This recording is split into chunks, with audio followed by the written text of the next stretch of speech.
Good afternoon everyone, although for me it is still the morning, and I've been a bit busy lately, what with exams and things, but don't worry, because tomorrow we'll be doing some exciting filming, because I'm going to go and do some of my hobby on my day off. Who'd have thought it? And that's what I'm charging these up for now. What for going pew pew in the woods, shooting IT managers and accountants and stock analysts and the like, and it's going to be jolly good fun. Just having a sip of tea out of the new standard issue flask. It's okay. It's got some chipper bullshit written on it. I need to get some black Gorilla tape this up so I don't have to throw up every time I look at it. But apart from that, it's a good container. Doesn't leak. So I'm pleased with it so far anyway. It hasn't shit the bed yet. So for your delight and curiosity, we're looking at the motorized valve. This is one of the more premier motorized valves that you have in the UK in a domestic environment. This isn't commercial shit, hence why it's a teeny tiny 22mm pipe. And that's the whole unit there, the two parts. Obviously this goes on here, and if you don't know what this is, you know how when you put your heating on in your house, and the hot water comes on, or the heating comes on, or both. This is typically what you'll find, and there are also 2-port valves, and you'll have 2 of them, and that's called an S-plan, and this is called a Y-plan, but I'm not going to get into that. This isn't a heating tutorial video, this is just a little take things apart and have a look at them video. So we're not going to get into that, but this is one of the better quality ones. Obviously it's a broken one, hence why I have it. I wouldn't go out and buy one of these, they're like 20 or 30 quid each at least. They're quite expensive, and you can see, real care has been taken on the design phase to make it look a bit more, make it look a little bit less of an eyesore. This nice white plastic exterior. It's very smooth. It's not like some of the other more unsightly ones, like the Honeywell with just the pressed steel enclosure that just pops on and off, and with just the nasty sticky label that inevitably flakes off as well. This looks a bit better, Makes your airing cupboard, it really improves the decor inside your airing cupboard. Sorry, I'm a bit tired, so I'm having to nurse my consciousness along with tea. And this one has gone wrong. You can see inside there, I hope. It's a bit shitty in there. If I hold it back, you can see the sort of orange colour, and you can see I can actually just physically turn this because it's just so loose. And you can see the little shoe in there. It's more like an angled piece of metal, really. You can see it going around the bottom there, and it's just a piece going across there and a piece going across there, and it turns off whichever one you don't want. And obviously you say, oh, but one is still on. But no, it wouldn't still be on, because if it wasn't cooling, the pump wouldn't be on and the boiler wouldn't be running, so there wouldn't be heat getting to it anyway. So it's more of when it's running, one is always off, and if it wants both on, it will just do that and go to the middle, so both can get by. And there you go. That's that. I'll have a go at getting into this, but I think we'll need the grinder to cut into this, so that'll be another video, and we'll have to use just look at the top. So here we go. This is the new and improved tool roll, by the way. The tool roll has now become a tool bag, because as we grow up and realize things when we go into the big wide world, that you actually need more than just you need to bring with you more than just yourself and your pocket knife to get things done. Sometimes you need more esoteric equipment. But anyway, now if you're into all of these special fasteners, top tip, get the security Torx kit, because that will do 2 types. It will do the normal Torx like this, and it'll also do the security where it's got a little pip in the middle missing, and that'll have a little thing in there so you can't put regular Torx in there. It's sort of like a Phillips posi drive sort of situation. You may as well get the Phillips because it will work on posi drive. And we'll just take this plate off. And how this is held on, there are just two big lovely screws, easy to get at on this valve. So you can quickly change the head on and off, and that's about the most that people will really take these things apart in the real world. Nobody really bothers with this sort of thing, and they know it. That's why they use Torx screws, because, you know, who's got a Torx driver? Unless you're some sort of Wiesmann specialist. But anyway, I digress. So we'll take this plate off, and it just sits on this plate. Quite a sturdy, it's just a stamped piece of steel. But on the whole, it's quite sturdy. You know, it doesn't let the head weeble wobble about, because some of these valves, you look at them and they're just wobbly and nasty, even when they come out of the box and you put them in as per the instructions, and they just don't feel right, you know. They don't feel like they're in there, whereas when this is in and on, it feels really solid. You know, it's peace of mind sort of deal. And also, this is a great source for those little screws that you want, that you really need in your spares drawer. I mean, where else could you get 4 little Torx, probably M4, M6 thread, maybe even smaller, I don't know, I'm not an expert. Little screws like that, I mean, nowhere, that's where. Unless you want to buy 1,000 of them from McMaster Car and have them sent across the pond for $1,000 postage. Who's got time for that? I suppose you could go to Toolstation, but they'd only do the Allen head sort. And that should, in theory, come off. And indeed, it does. Oh, and that actually takes the valve apart, so we can have a look at it. Except I've dropped everything on the floor. So there you go. Learned something I didn't know already. There's a piece of it. You can tell what the different pieces are because they're orange. Interesting stuff. Oh, you can see where I haven't hoovered in like a year. Oh dear. Oh, there's a spring. I think that's all we're going to find. Let's get the magnet out. Ah, there's another one. Have a little poke about. That's a nut, but that isn't from that. No, it's not. It's from something else. Oh, what fun. So there you go. Don't undo those screws if it's on a live heating system. Top tip.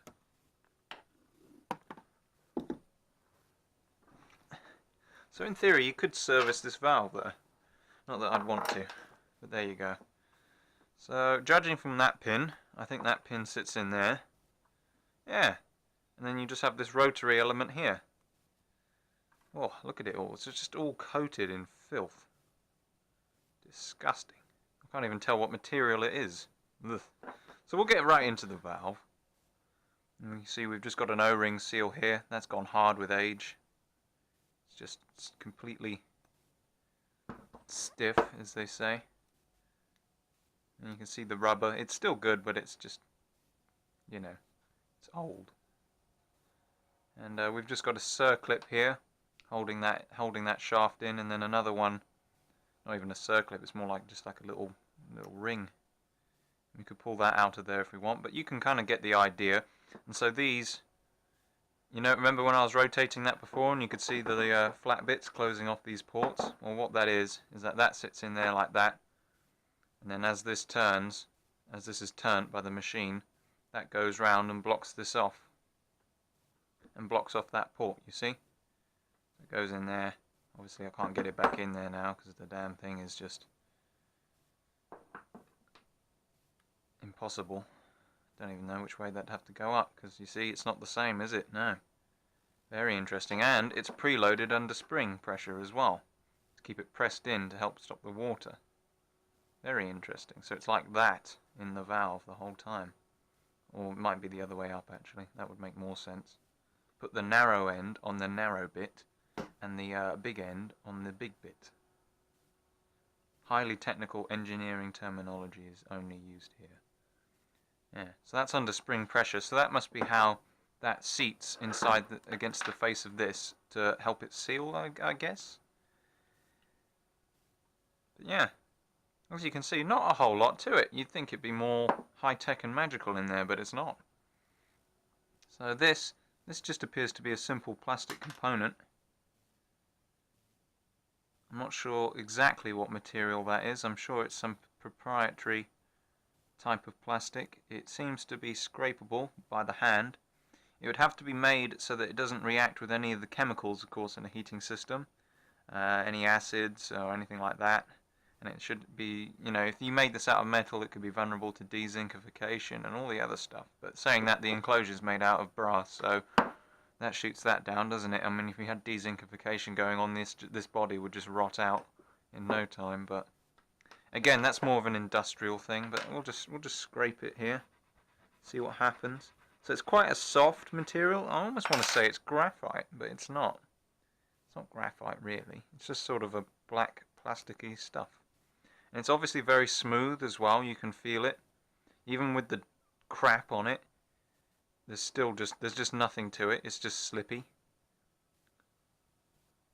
And that, I'm guessing, is so that it doesn't snag on the inside. Like you put this in here, even with all the filth in there, that is still free to move, and it just slips round. Look, you can see how little resistance there is with that piece of plastic against the inside of this tube here, the enclosure. So very interesting.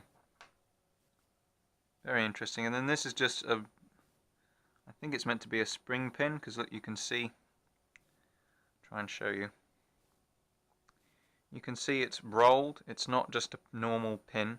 It's rolled, so it should have spring tension on it, but I think the amount of just orange dust that's settled on it has just made that non-effective. And obviously that would be more, it's a roll pin, sorry, that's what it would be called. And so obviously it would open up inside that and help keep that in there, and then be in this fitting here, and that would all help to keep it together until some fool comes and takes it apart. And then we've got this bit at the bottom. That's just really to index the this other spinny part, so it can't weeble wobble about in there. Although there's not really much chance of it, because it's so solidly fixed in this piece of steel. There's no way it's going to get out. No way. No sir. And I'm guessing this piece would be brass, because this top bit is brass, and why would they have a joint in the middle? And if we scrape off the crap, we can indeed see and confirm that that piece is brass. So very interesting. There's not a lot in here to corrode or go wrong. It's just really the system itself that's broken these. It's the crap inside it. I mean, all this orange stuff, this doesn't come from this valve. There's no iron in here. There's nothing to rust like this. So it's external pollution that's really killed this off. So it might actually be worth dissecting one of these if you have a particular heating system that you're tasked with looking after and preserving, and you know, say you actually give a shit and you know you want to do some fault finding. It might be worth looking inside one of these when you change it to see what has actually broken it, and that could give you an indication of, you know, how filthy and dirty the system is. And it would be a good way to show the customer as well. If you show the customer this machine and how it's all being gunked up with shit, they're more likely to understand that than you just simply explaining to them, we need to, you know, install a system filter to stop oxidization taking place. You know, people tend to zone out when you get really technical with them. So anyway, that's the body. I imagine the 2-port is a similar affair. I haven't actually taken a 2-port apart. I want to get one, but it's all been 3 ports really. And I suppose there's no reason why you couldn't get a fresh lot of gubbins and put it into this body and then install it somewhere else, but that's just verging on insanity. That's like, you know, the kind of repair and refurbishment that used to go on in the past. So now we're on to the body. These come standard with a nice long bit of flex on them, so you've not got a silly little short bit that you've got to try and extend or do anything with. Nice long bit of flex, and the usual 4, you know, live, neutral, switch line and switch neutral deal going on. There's no need to earth this because it's a doubly insulated part, as we can see by the label. Those 2 boxes mean it's doubly insulated, which it would be because it's plastic, and it's actually electrically insulated from this. If this was live, this could never become live, because if you see this brass part, never actually touches that steel arm if you put it in there like that. So even if you passed, say, 1,000,000 volts through this little bit of steel coming out here, theoretically anyway, unless it somehow arced across, would never become live. And so under normal circumstances in a house, even this little steel arm, even though it is an exposed conductive part, could not make contact with the rest of the pipework. Say if a fault, an earth loop fault took place, or there wasn't, or the bonding in the house failed, you'd still be fine if you, say, went into the airing cupboard and deliberately touched the head to try and electrocute yourself. You'd have to reach down and grip the body instead. So it's completely pointless. But it's just why there isn't an earth on this, basically. That's what I'm trying to get at. And so we've got the same, deal, same size Torx bit underneath here, if you wanted to get into this for whatever reason. And so far so good. The Honeywell zone valves are an absolute nightmare to take apart. It's a steel enclosure that snaps on, it's stamped, and you can't really get into it very easily. I'll have to try and get one so I can show you. I might even buy one if this video is any good.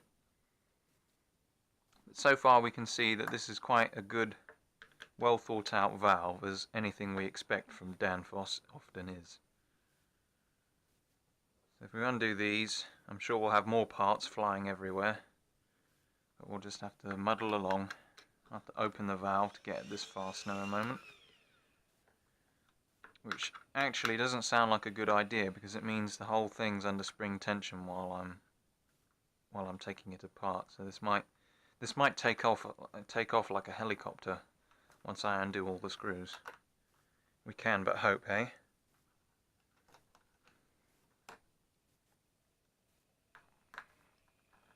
You can see these screws, they're not really screws, they're more like threaded nails, because they're just biting into plastic. There's no threaded portion of steel on the other side of this. It's all plastic fantastic, really. But it is very good plastic. I mean, this isn't AVE. I can't take a knife or lick my finger and run it across it and tell you what the composition is, what the chemical formula is, and whether it's reinforced with glass fiber or glass bead. But what I can tell you is that when you hold it in your hand, it feels expensive. That's where my expertise ends.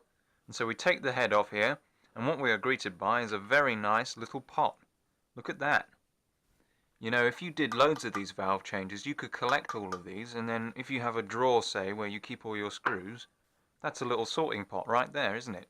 Yeah. And you can see we've got the marks here.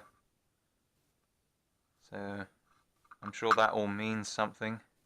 And we got PC 5774. Oh, my torch is still on, so you can see in there. And then we've got a sort of grid system for, denoting when it was made, I suppose. I don't know why they punched in a lot of dots, but they did. And we can see, well, you can sort of tell it is glass fiber, reinforced. I'm sorry to step on your toes like that, man, but after I've watched 10,000 hours of all your videos, I do tend to pick up a little bit of knowledge. In regards to, you can actually see the fibers in there if you shine the light on it. So that's the lid. Very nice. It's the part that everyone sees, so they've spent a lot of money on it. And yeah. Now for the rest of the valve. Drop the screws out the bottom. Lovely jubbly.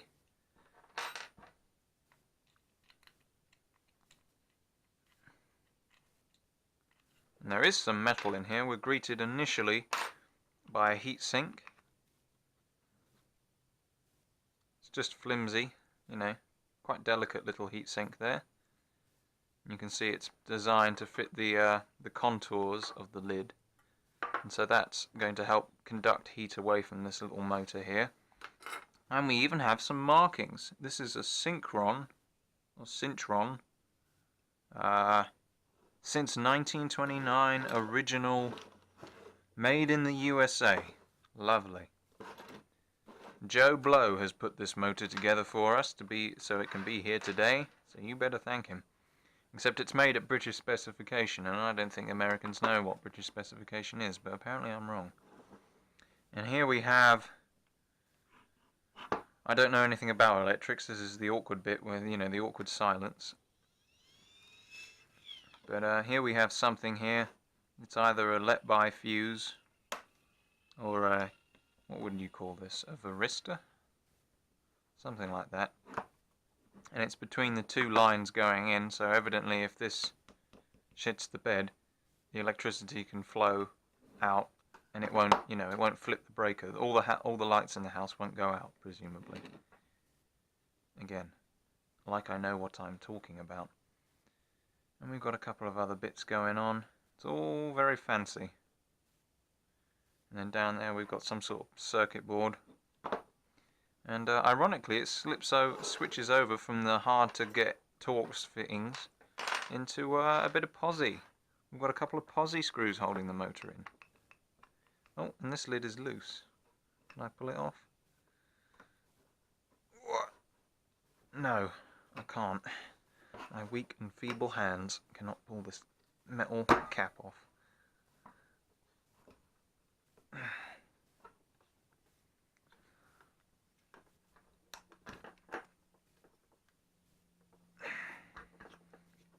Nope, that's a strong no. But yeah, it's calibrated for 240 volts at 50 Hertz, 5 watts, 4 RPM. Oh my word. The specs on that little thing will blow you away. Right. Nope. It's not happening, is it? Definitely not.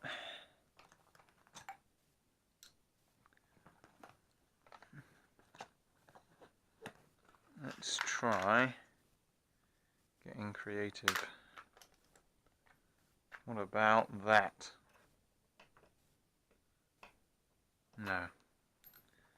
I like a challenge. I have to open up the highly technical side of the tool bag now and get a proper screwdriver, won't we? What? Perfect fit. That's why I wanted to take this cap off, really, but there you go. I imagine this is under a huge amount of spring tension, so get ready for some helicopter action as this takes off and sails through my head.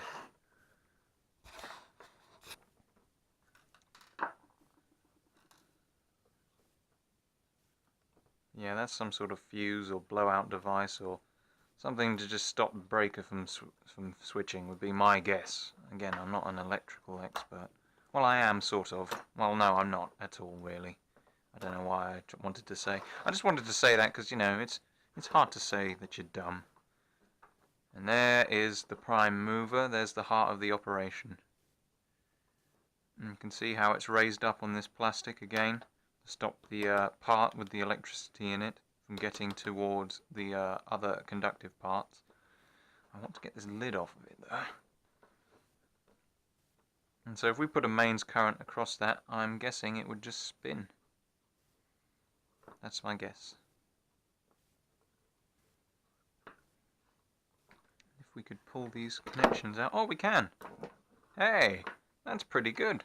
So theoretically you could take this valve apart and just change this little motor inside if you wanted to, if you were some sort of demented person. Look, they've even put those little connectors in that actually do pull out. And let's see, under here we have some sort of controller, chip, thingy, the web, so the government can listen to your conversations. I don't know what these are for, really. Ah, I see. No, I'm getting the gist of it now. So, when this thing turns, I'm guessing that those, see how there's like a clicky thing there? That's a button. So I'm guessing that that somehow tells the system whether this is in the open or closed position. I'm guessing. Again, I don't know anything. Like I said, I'm not an expert. I'm just the fool that's taking it apart. And yeah, lots of spring tension. Another, I mean, look at that. Look at that. I wouldn't have the first idea how that's made. 3D print maybe? I don't know. I don't know. I'm guessing when this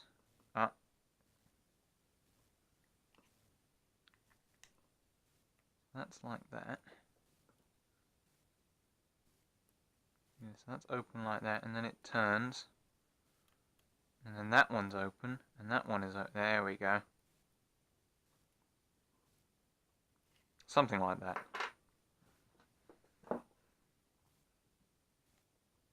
This doesn't interact with those buttons, and you can tell because it's too small. This is just the part that interfaces between the valve and the rest of it, you see? That's what that's for. I know some things, and that's to give it the preload, so that is what pushes the valve shut each time it pushes against the motor, so when the power is disengaged it returns to the closed position. And then we just have this is just one part. This is just a single piece. No idea how it's made, how it's put together. I'm guessing that's glass bead reinforced, I don't know. I don't watch enough AVE to actually understand any of this manufacturing lingo. But then we have a beautiful brass cog, look at that. A little bit of brass in there. They could have easily made that out of a bit of steel, but they didn't. They chose brass. They chose well. And that's what acts against that. Because I imagine this will spin quite fast, but won't have very much torque. And this is the gear. This is the only gear that will give you the torque necessary to move that. Because although I was turning it earlier in my hand quite freely, they're actually really difficult to turn in real life. What with being under pressure and so forth. I'm not quite sure how this fits into the equation. Yeah, obviously. There we go. It just fits under there. But then how does that grip it? There must be something else at work here. Does that grip it? It must do. Oh, I see. Here we go. Here we go, everybody. I'll give you the lowdown on it. So these pieces must obviously go in there and engage against that metal bit. So if I'm right, if I move this... Oh, I'm not right. That's okay then. Oh yeah, no. Yes. If I move that, look. So as I move this lever up, you see? That goes up and down. And then if I want it to go back, obviously I've got to turn this back. So obviously, that's how it works. That is engaging against that. So really, all the force is being put into these two little plastic tabs here. So this must be made out of a pretty decent plastic, because this hasn't perished yet. And you'd think plastic against metal is not a good idea. I mean, I would. I'm from the last century. I mean, I think plastic's only good for wrapping my chocolates in. I mean, plastic has no place in the real world, but there you go. Modern stuff going on here. I like these. I think these are just switches, but I'm not sure. They look very big to just be a simple on and off switch. I think there's something else going on in here. There must be some sort of brain that tells this. Right. So before I was so rudely interrupted by somebody giving me this lovely sandwich that we'll enjoy, I was talking about this. So there doesn't appear to be any real brain in here.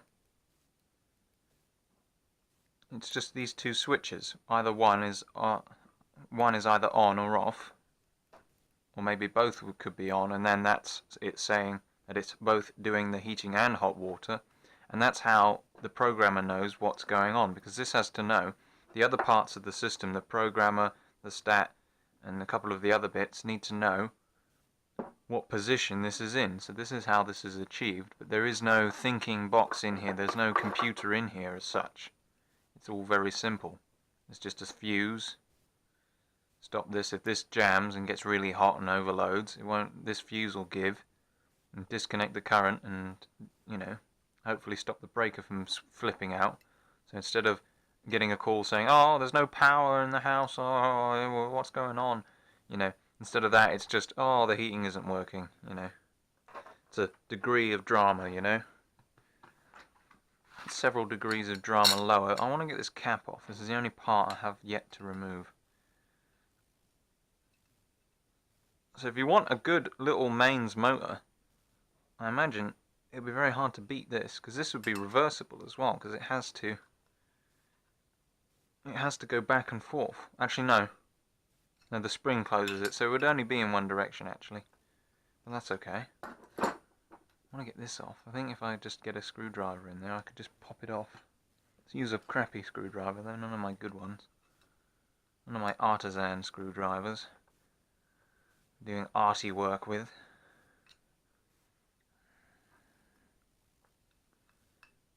.660F. I have no idea what that means. And I think I know what I'll call this video series. An idiot takes things apart and wonders how they work. In saying that, I have a better clue now about how this works than I did a little while ago. Look at that. You reckon that's meant to be the fan? Or do you reckon that's meant to be a bearing, and then the rest of this spins, and that stays still? No idea. Probably we'll never know. And then we've got little bits of metal here. Do you suppose they're magnets or something? I don't know. I don't know anything about this thing. But it looks very interesting. And I'm sure it is very interesting. What does it say on here? Yeah, Cintron since 1929. Made in, you know, Kentucky Fried Chickenistan. And, yeah, that's it. So I imagine if I look this firm up online, it will give me some sort of history lesson about why they're great.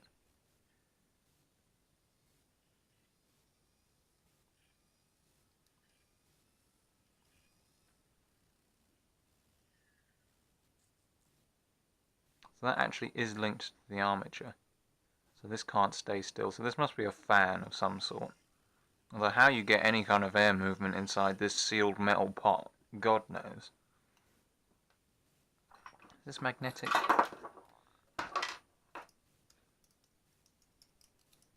No magnets in here I can detect using a highly technical test. Oh, might be one in there. I don't know. Again, I don't know.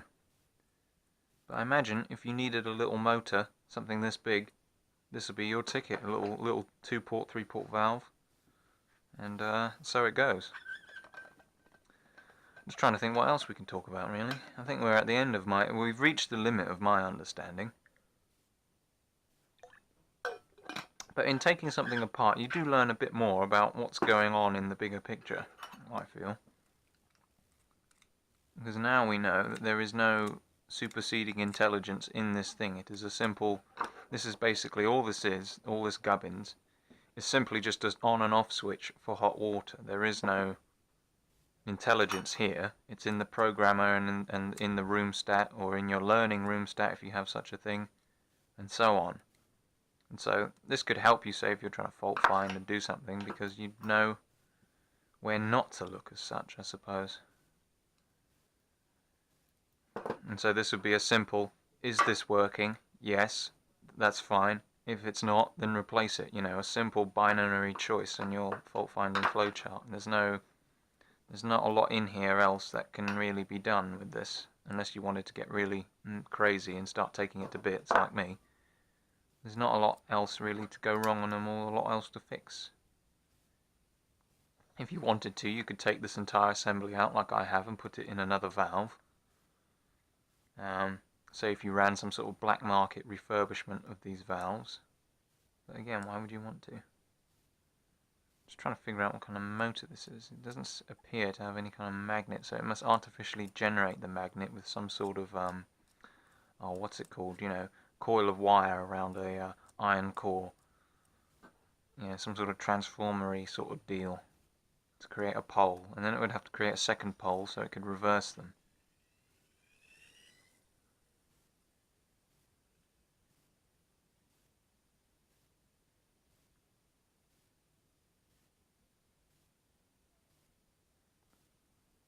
And it's obviously AC because it's on 50 Hz, so it's an AC motor, we know that.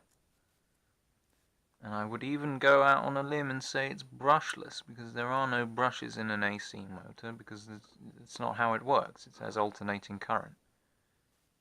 I'm not explaining it very well, but just take my word for it. And that would make sense because it's running on, you know, it's running on mains electricity. 50 Hz, 5 watts. So it's not got a lot going on. It's got a bit of jam, but it's not super duper. You couldn't use this to power your, you know, your Death Star, your speedboat or something. But just for a little motor. I mean, you could make a little fan out of this, a little thing. You know, just have it there, have a little fan on the end of that, and just plug it in, switch it on, and it's a little baby fan, isn't it? I bet that would rock and roll all day, actually. because there's nothing else to go wrong on this. I'm not sure how many hours this motor's rated for, but we can find out.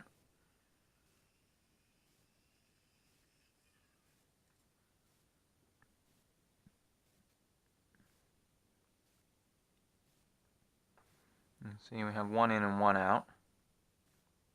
Oh, and there's some writing on the cable. Quick, read it. 0.324mm square. E96. Don't know what any of that means. Made in USA. Switchboard wire, it says. There you go.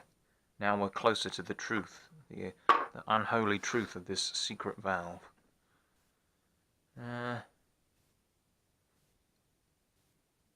But yeah, so on the whole, very interesting. And there's you know, lots of good parts in here. Say if you do know what you're doing with electrics, you could hack this. You could turn this into something else. For a simpleton like me, obviously the most valuable part is this little pot. I mean, you could put screws in there, use it for sorting things. The possibilities are endless. You know, I'm like a kid. You know, unwraps a big toy. The best part is the box that it comes in. But like I'm saying, there are a lot of good parts in here. It's very well made. I mean, you could use this heatsink and this motor in the same deal in your new project as well, because this is made to conduct around that. And I imagine this is just some sort of conductive, you know, metal like magnesium or zinc. It's not very strong. It's quite soft. Obviously it doesn't rust. And that noise is really doing my nut in. Like, what is going on? This bloody thing. It's going to chew my ears up. Nasty. Let's unplug it. Oh. Bliss. Silence is golden. I'll plug it back in, see if it says if it's charged. Yep, good enough. You know your LiPo airsoft batteries are charged because the charger gives you a migraine to remind you. Now I'll charge the next one.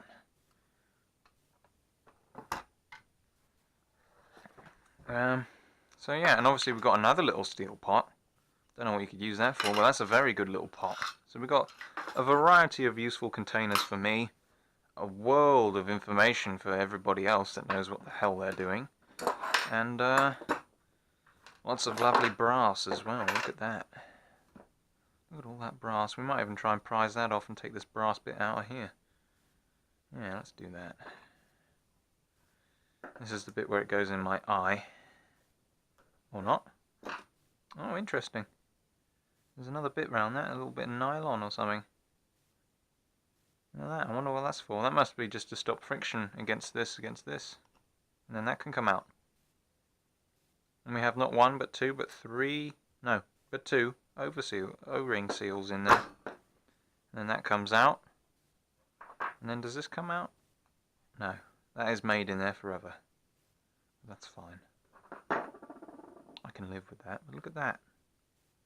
Somebody would have to turn that on a lathe. Well, a machine, a robot, would have to turn this on a lathe, and then they'd have to drill two little holes in it.